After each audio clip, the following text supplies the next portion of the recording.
dai sunana Sadiq Ahmad. Na taka role ɗin detective ne a wannan fim na Tuntuɓe. Daga farko abin da ya fara burge ni shine shi kanshi script ɗin. Idan ka kalli yadda aka yi binding ɗin shi, gaskiya abin ya bani sha'awa sosai, ya burge ni. Sannan shooting fim ɗin ma ya bambanta da sauran wanda ake yi.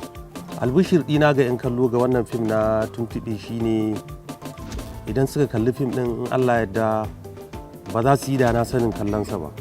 Sannan za su ji sha'awar ƙara kallon fina-finanmu na Hausa.